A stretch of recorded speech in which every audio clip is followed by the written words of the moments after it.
Salmo de número 14. Vamos ler? Diz assim a palavra do Senhor: diz o insensato no seu coração, não há Deus. Corrompem-se e praticam abominação, já não há quem faça o bem. Do céu olha o Senhor para os filhos dos homens, para ver se há quem entenda, se há quem busque a Deus. Todos se extraviaram e juntamente se corromperam. Não há quem faça o bem, não há nenhum sequer. Acaso não entendem todos os obreiros da iniquidade, que devoram o meu povo como quem come pão, que não invocam o Senhor? Tomar-se-ão de grande pavor, porque Deus está com a linhagem do justo. Meteis a ridículo o conselho dos humildes, mas o Senhor é seu refúgio. Tomara de Sião viesse já a salvação de Israel. Quando o Senhor restaurar a sorte do seu povo, então exultará Jacó e Israel se alegrará. Amém, meus irmãos? Vamos orar mais uma vez? Fala assim: Pai, em nome de Jesus, fala comigo e não deixa nada me atrapalhar. Me ajude a entender direito tudo que o Senhor tem para mim hoje. Que eu saia desse culto alimentado pela palavra que sai da tua boca. Em nome de Jesus. Amém. Amém. Irmãos, hoje eu percebi que saiu, não sei se saiu hoje, mas se não saiu hoje, foi essa semana, a lista 2022 dos países onde há mais perseguição aos cristãos no mundo. Eu postei isso lá nos meus stories do Instagram, tem a lista completa, tem também um vídeo contando do que se trata isso. E do que se trata isso, resumidamente? Existe uma missão chamada Missão Portas Abertas, que é uma agência missionária que lida com a igreja perseguida em vários lugares do mundo. Isso há muitos anos, é uma agência missionária bem antiga. E todo ano essa agência recolhe dados de missionários de vários lugares, de várias ONGs e instituições, e monta a lista anual da perseguição. E eu percebi uma coisa, na verdade, duas coisas curiosas, olhando para essa lista do ano de 2022. Uma é que, finalmente, a Coreia do Norte deixou de ser o pior lugar do mundo para um cristão viver. Mas a gente olha no primeiro momento, né? Que bom que ela deixou de ser o pior. Mas não é bom não, ela não melhorou. É porque tem outro que está pior do que ela. O Afeganistão hoje é o pior lugar do mundo para um cristão viver. Se alguém descobrir que você é cristão em algum desses países, se você assistir o vídeo, você vai ver ali sobre vários lugares do mundo que estão nesse contexto. Você vai ser morto. As pessoas enterram suas Bíblias no quintal para lerem escondidos quando se sentirem seguras. Porque se descobrirem que você é um cristão, vão matar você. Isso acontece em vários países de linha política comunista, ditaduras comunistas, né? Isso acontece em muitos países onde a lei islâmica é seguida de forma mais fundamentalista. Isso acontece, meus irmãos, em muitos lugares do mundo. A segunda coisa que me chamou muita atenção nesses dados que eles divulgaram foi o seguinte, meus irmãos, que nos últimos 10 anos, a perseguição mais do que triplicou. Porque alguns pensam que as coisas estão melhorando. Não estão, meus irmãos. Eu tenho pregado isso aqui constantemente sobre a temporada espiritual que nós entramos. E agora é ladeira abaixo. A profecia de Jesus é que, antes que venha o fim, nós seremos perseguidos e odiados de todos os povos. Vocês vão entender o que isso tem a ver com o texto daqui a pouquinho. Mas deixa eu explicar para vocês. Quem tem ouvidos, ouça o que o Espírito diz às igrejas. Se você pegar as últimas mensagens todinhas, há um fio condutor que nem eu percebo. Eu só percebo quando eu termino de pregar. Alguns dias eu olho para trás e vejo o que está acontecendo. Eu queria pedir que os adultos nos ajudassem colocando, igual aquele dia, um adulto, uma criança, sabe? Para poder a gente ter facilidade, para eles conseguirem prestar atenção. também, né? Vai dar certo.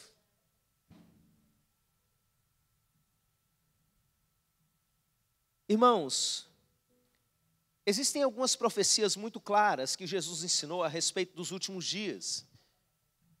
E a gente tem aprendido algumas coisas a respeito disso. Uma é que nesse tempo a iniquidade vai se multiplicar no mundo como nunca se viu antes. E por causa disso o amor das pessoas vai se esfriando. A fala de Jesus é: e por se multiplicar a iniquidade, o amor de muitos se esfriará. Outra profecia de Jesus nessa mesma linha diz: porventura, quando vier o Filho do Homem, achará fé na terra?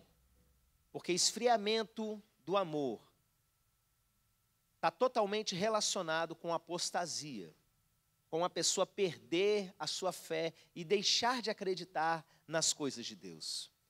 E a gente tem visto isso e cada vez mais. O próprio surgimento desses países de ditadura comunista tem como base o ateísmo, é o materialismo que eles chamam, onde se nega a Deus e onde se persegue qualquer tipo de culto. Então, meus irmãos, ao mesmo tempo que há esse cenário para a igreja que é devastador, perda da fé, esfriamento do amor, multiplicação da iniquidade, uma perseguição vindo de todas as nações da terra contra a gente percebe nessas mesmas profecias que há uma igreja remanescente que tem duas características. Primeiro, ela é perseverante. Segundo, ela é frutífera. Porque enquanto essa perseguição está acontecendo, o evangelho será pregado a todas as nações. Então nós temos aprendido primeiramente que a igreja precisa ser perseverante, a igreja desse tempo, porque a palavra de Jesus é que aquele que perseverar até o fim será salvo. Ou seja, eu vejo também a frase ao contrário: aquele que é salvo persevera até o fim. Mas ao mesmo tempo a gente percebe que essa perseverança é uma perseverança que é acompanhada por frutificação. Pode se preparar, meu irmão, porque se a perseguição chegar sobre nós aqui, ainda na sua geração, você que é um cristão, você vai colocar mais do que nunca aquela palavra da Bíblia que Paulo fala a Timóteo: prega em tempo e fora de tempo. Porque enquanto você estiver sendo perseguido, toda oportunidade que você tiver, você vai aproveitar. E eu já te digo logo, antes da perseguição, já aproveite o máximo cada oportunidade que você tiver. Mais para frente, não no dia de hoje, em outras mensagens, eu sei que o Espírito Santo vai nos falar a respeito dessa perseverança. O Espírito Santo vai nos conduzir com relação a essa frutificação nesses dias que nós estamos vivendo e vamos continuar vivendo. Mas o que eu senti a respeito da noite de hoje, meus irmãos, é que a gente continua aprendendo sobre perseverança. A mensagem do último domingo, você que não veio, está lá no canal, você pode ouvir, pode meditar, é a respeito da nossa luta contra o pecado, da nossa perseverança em continuar no caminho e não se entregar ao pecado, à iniquidade que está tomando o mundo. E a de hoje, meus irmãos, eu entendo que, de certa forma, é uma continuação dela, nesse salmo aqui. Um salmo escrito séculos e séculos e séculos antes de Cristo. Um salmo de Davi que fala a respeito de Jesus, mas que vai tratar da realidade dos nossos dias e da realidade que nós temos mergulhado cada vez mais. O salmo começa falando a respeito de incredulidade. Porventura, quando vier o Filho do Homem, achará fé na terra? A Bíblia trata muito pouco sobre ateísmo, você sabia disso? Uma coisa tão comum nos nossos dias, mas a Bíblia vai tratar muito pouco. Eu me lembro aqui do Salmo 14, do Salmo 53, que na verdade é uma repetição do Salmo 14, é uma reedição desse Salmo, né? Eles falam mais ou menos a mesma coisa, mais ou menos na mesma sequência. Diz o insensato no seu coração, não a Deus. Corrompem-se e praticam abominação. Já não há quem faça o bem. Não acreditar que exista um Deus para a realidade dos tempos bíblicos, meus irmãos, era algo absurdo. Era só uma pessoa doida, insensata, significa estúpida. A gente não usa muito essa palavra nos dias de hoje, né? Um vai xingar o outro, não fala, seu insensato, seu nécio. Mas estúpido você conhece. Tem uma outra palavra no português corrente que é bem conhecida de vocês, burro. É isso que o texto está dizendo. Para as pessoas daquele tempo, você chegar e dizer que não existe um Deus, é só gente que tinha algum probleminha. Porque eles acreditavam em tudo quanto é divindade como uma forma até de explicar a natureza. Irmãos, até nós, no início da história da igreja, nós cristãos, nós é que éramos chamados de ateus, você sabia disso? Os cultos que existiam lá na época do Império Romano, eles olhavam para os cristãos e os cristãos não acreditavam nos deuses que eles acreditavam, Júpiter, Saturno, todas as divindades romanas e gregas, né? E eles falavam, esse povo é ateu, porque na verdade a gente não acreditava nos teos, nos deuses deles. Porque o normal para esse povo era acreditar que existe um Deus. O mundo deu voltas, e o mundo deu muitas voltas, e a argumentação que se tornou normal e tem tomado muitas pessoas boas nos dias de hoje, é que não existe Deus. E isso, meus irmãos, é tratado na nossa cultura, e em certos meios, por exemplo, em meios acadêmicos, é muito comum que essas pessoas sejam tratadas como pessoas até mais inteligentes que as outras. Mas como assim? O que a Bíblia diz a respeito é que isso é estupidez.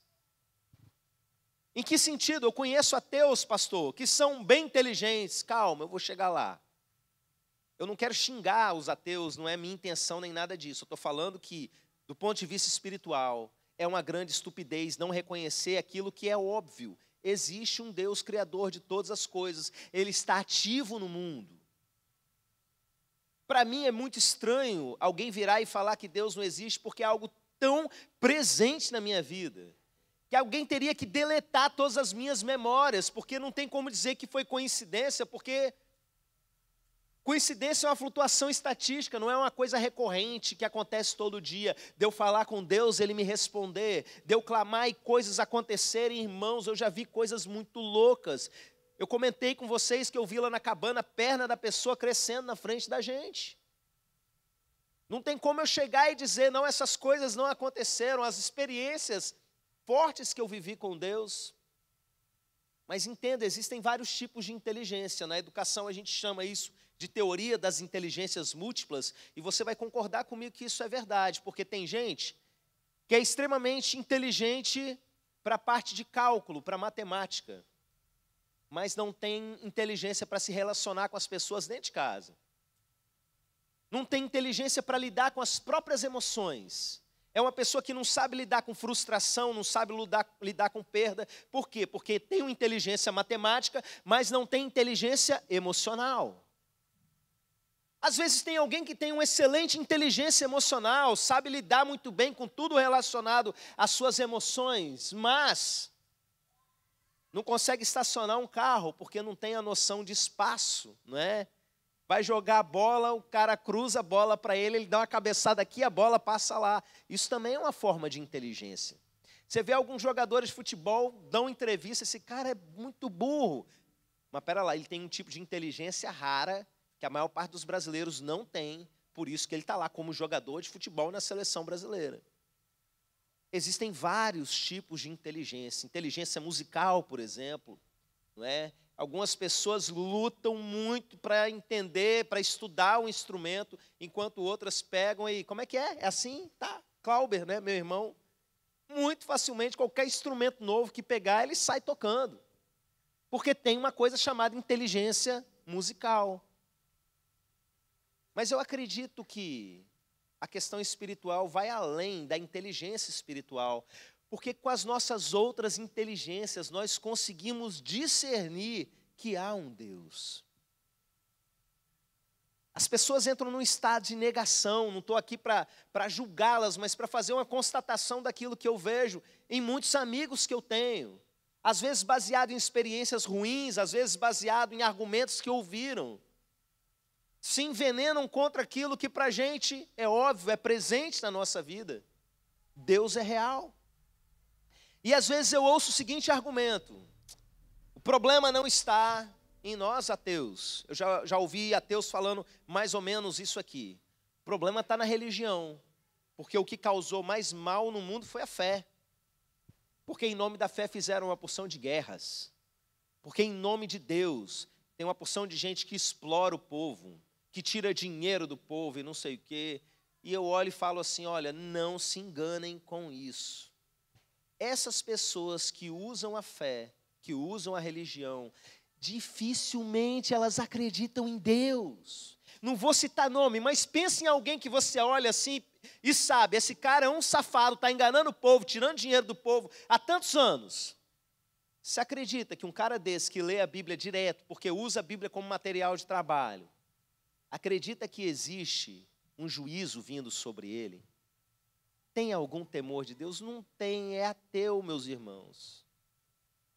Alguém que usa a fé para fazer uma guerra, para se dar bem financeiramente, acredita que existe Deus que vai cobrar isso dele? Não acredita nada, meus irmãos.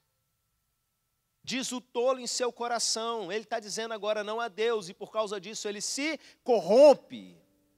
Porque pensa que isso não vai ser cobrado dele, porque não acredita que vai vir um juízo sobre ele, porque é alguém materialista e imediatista que só crê nas coisas que estão diante dele e quer se dar bem. E além disso, meus irmãos, existem aqueles que são ateus funcionais. O que é o ateu funcional? Já expliquei esse conceito aqui algumas vezes. Lá na educação, a gente chama de analfabeto funcional, aquela pessoa que sabe ler, mas não entende o que lê. Ela pega uma frase, junta os sons, forma, lê tudinho, você pergunta, o que você leu? Não sei.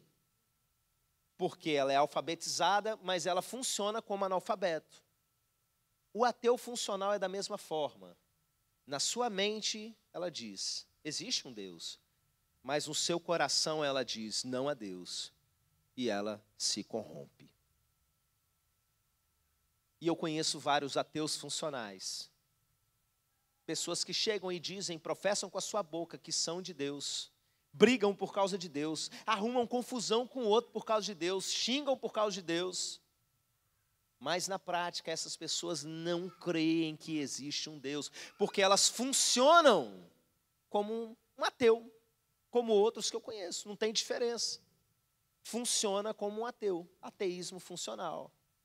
Aí talvez você vire e fale assim, mas pastor, eu conheço um tanto de gente que diz que é crente, mas dá mais trabalho do que os não crentes. Eu prefiro lidar com os não crentes do que com certos crentes. Aí você chegou no cerne da questão. Vamos lá para o versículo 2. Do céu olha o Senhor para os filhos dos homens, para ver se há quem entenda, se há quem busque a Deus. Todos se extraviaram e juntamente se corromperam. Quantos? Alguns? Todos se extraviaram e juntamente se corromperam. Não há quem faça o bem, não há sequer um. Acaso não entendem todos os obreiros da iniquidade, que devoram o meu povo como quem come pão, que não invocam o Senhor? Tomar-se-ão de grande pavor, porque Deus está com a linhagem do justo. Meteis a ridículo o conselho dos humildes, mas o Senhor é o seu refúgio. Tomara de Sião viesse já a salvação de Israel. Presta atenção nesse verso 7. Tomara de Sião viesse já a salvação de Israel. Quando o Senhor restaurar a sorte do seu povo, então exultará Jacó e Israel se alegrará. Todos pecaram. Paulo vai citar esse texto lá na frente, aplicando a essa ideia de que todo mundo é pecador. Todos pecaram e destituídos estão da glória de Deus. O Senhor olha lá de cima buscando. Lembra lá que Jesus falou? O Pai procura aqueles que o adoram. O Senhor olha, Ele não encontra ninguém. não há um justo sequer. Todos se corromperam. Lembra que eu falei que essa mensagem tem a ver com a questão da fé dos últimos dias e com a iniquidade e esfriamento do amor dos últimos dias. É o assunto desse salmo.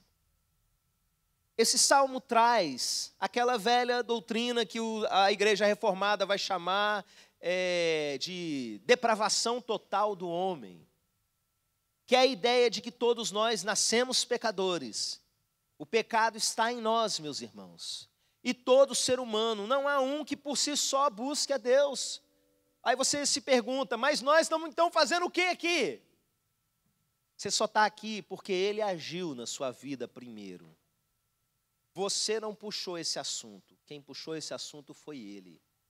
Ainda que você pense assim, não, mas um dia eu estava em casa e comecei a pensar, deu uma vontade de buscar a Deus, aí eu que vim, ninguém me chamou não. Essa vontade veio da onde, meu filho? Exatamente, meu filho.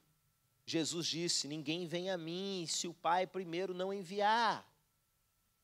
A iniciativa sempre parte dele. E quando você olha aqui, lembra que eu falei, presta atenção no versículo 7, isso aqui são séculos e séculos e séculos antes de Jesus nascer. E Davi suspira, quando é que vai vir? De quem que ele está falando quando ele fala assim, tomara de Sião viesse a salvação de Israel? Ele está falando de Jesus. O único que pode dar jeito na nossa iniquidade, o único que pode dar jeito no nosso problema do pecado é Jesus. Então vai ter uma porção de fé de todo tipo no mundo. Mas entenda, buscar a Deus da maneira como Ele espera, em espírito e em verdade, que é o que Ele diz que o Pai procura, aqueles que o adoram em espírito e em verdade.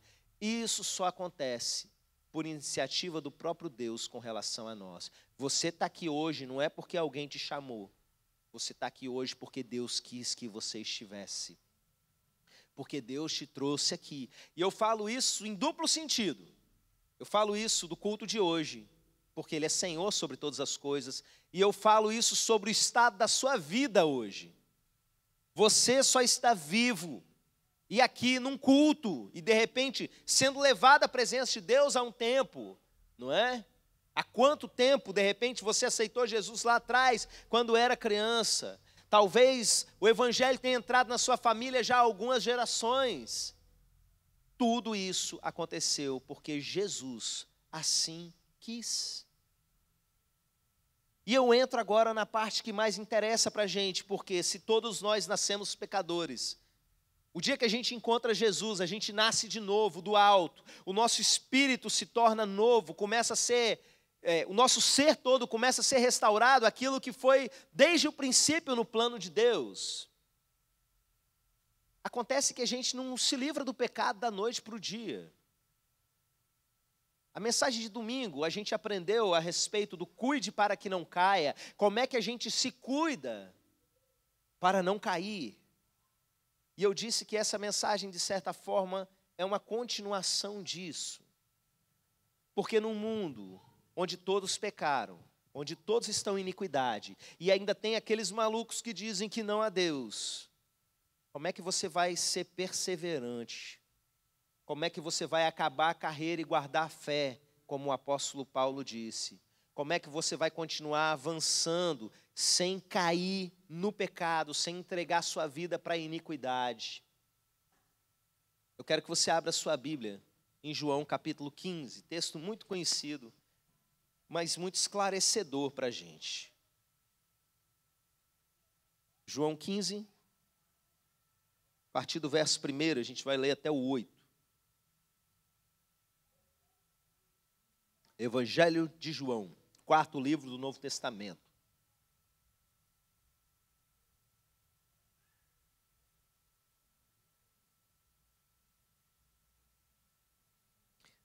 Amém?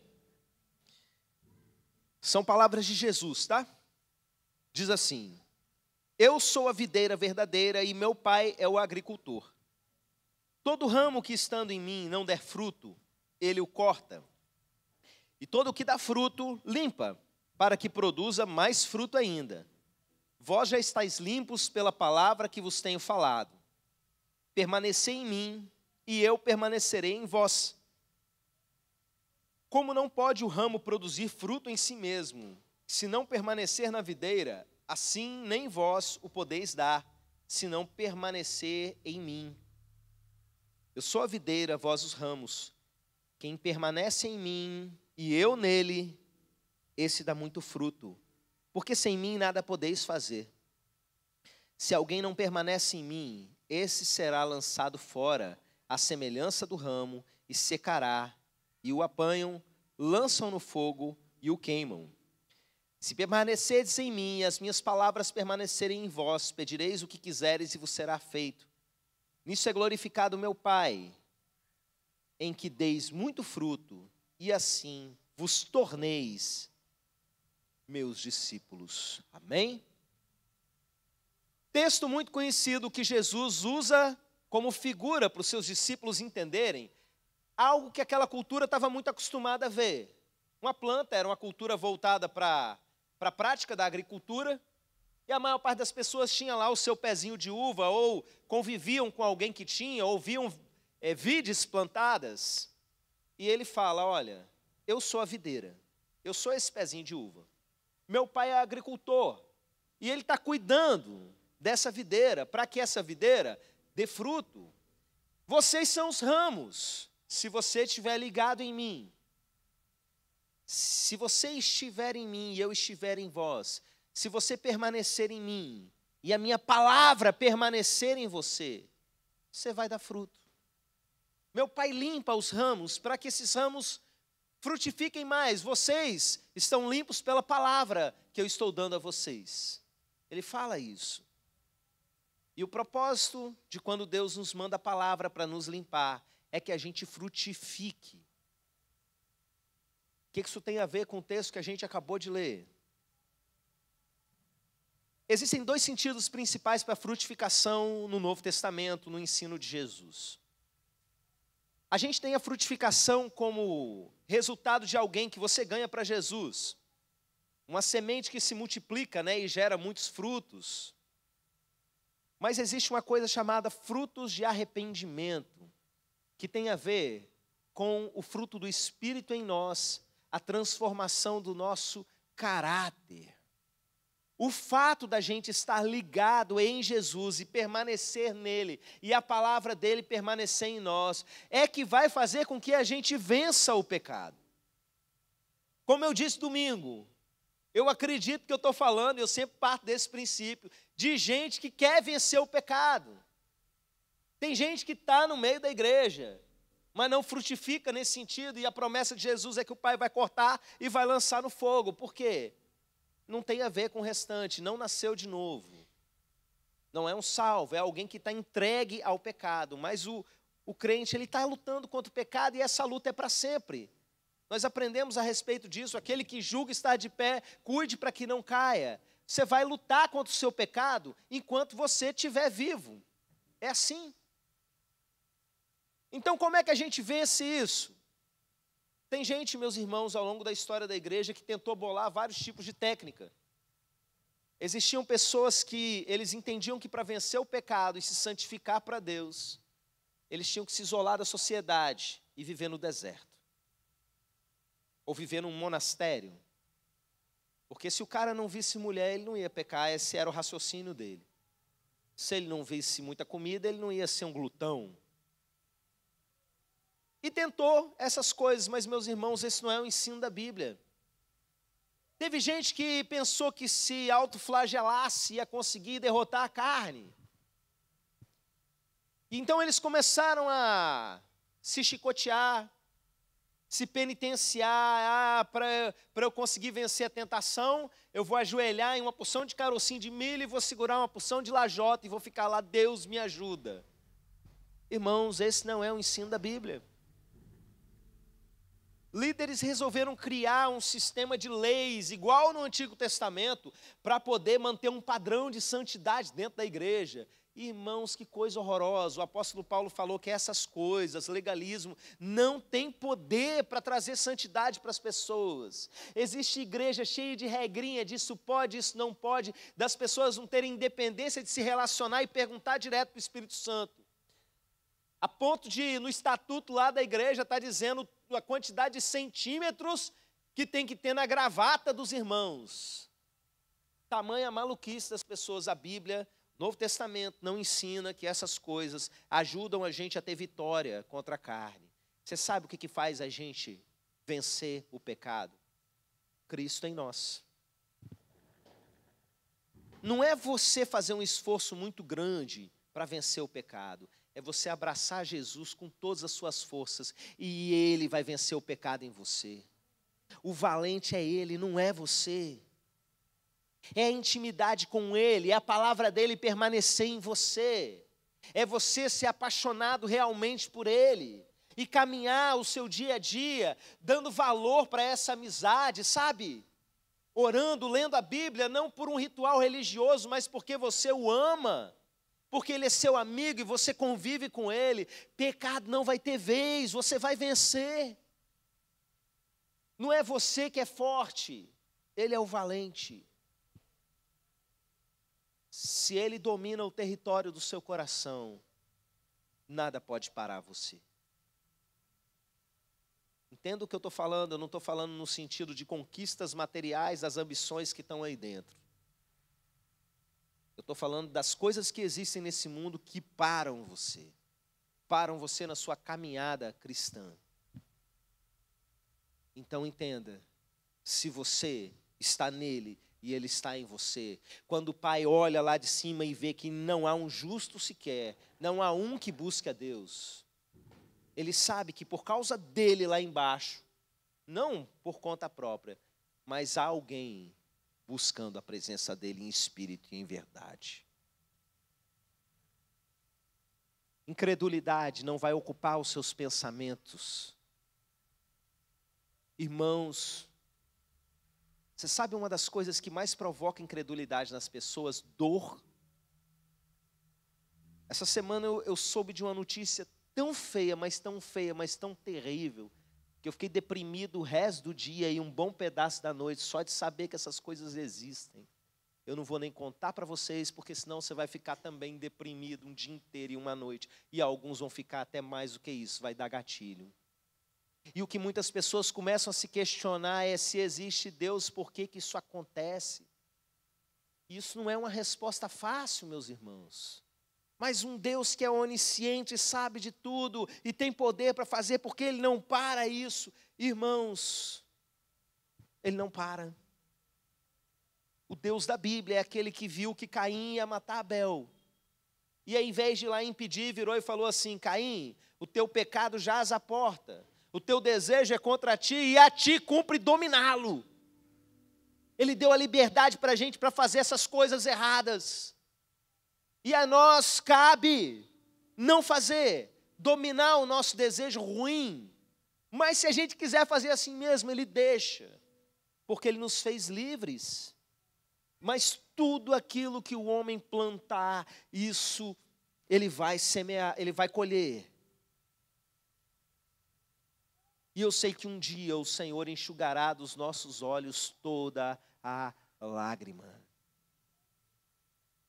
Em se multiplicar a iniquidade do mundo, não é só o amor das pessoas que esfria, é a fé também. Não seja um tolo, porque a dor muitas vezes vai apertar a sua fé. A dor muitas vezes vai esfriar o seu amor. A tendência de algumas pessoas é ir se tornando indiferente com relação às ruindades, às coisas ruins que acontecem no mundo. Mas se você estiver nele, esse que Davi ansiava que ainda fosse surgir, séculos antes ele falando, daquele que seria a salvação de Israel, ele veio, e ele é a videira, e nós somos os ramos, e se você estiver nele, e a palavra dele permanecer em você, você vai dar fruto. Você vai ser perseverante. Incredulidade desse mundo não vai ter vez. Esfriamento do amor nesse mundo não vai ter vez. E você vai frutificar. Eu comecei a mensagem dizendo de uma igreja que é perseverante e é frutífera. Aquele que permanece em mim, esse dá muito fruto. Amém, meus irmãos. Vamos nos colocar em pé. Que esse ano de 2022, em todo o tempo, você mergulhe na sua intimidade com Ele. Pare e pense nos momentos da sua vida em que você esteve mais distante. Quais foram os gatilhos que deixaram isso acontecer? Isso não vai mais acontecer, agora você entendeu. Ligado na videira, 100% nele, buscando a Ele o tempo todo. E você vai frutificar. Amém? Pai, eu oro por toda essa congregação, pelos irmãos que estão nos acompanhando agora, por aqueles que vão ouvir essa mensagem depois. Que o teu povo seja fortalecido, meu Pai, em nome de Jesus.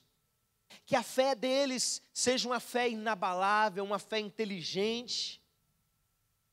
Que a iniquidade que todos nós aprendemos a praticar desde que nascemos não nos vença. Que o pecado não tenha domínio sobre nós. Que Jesus reine sobre cada área da nossa vida.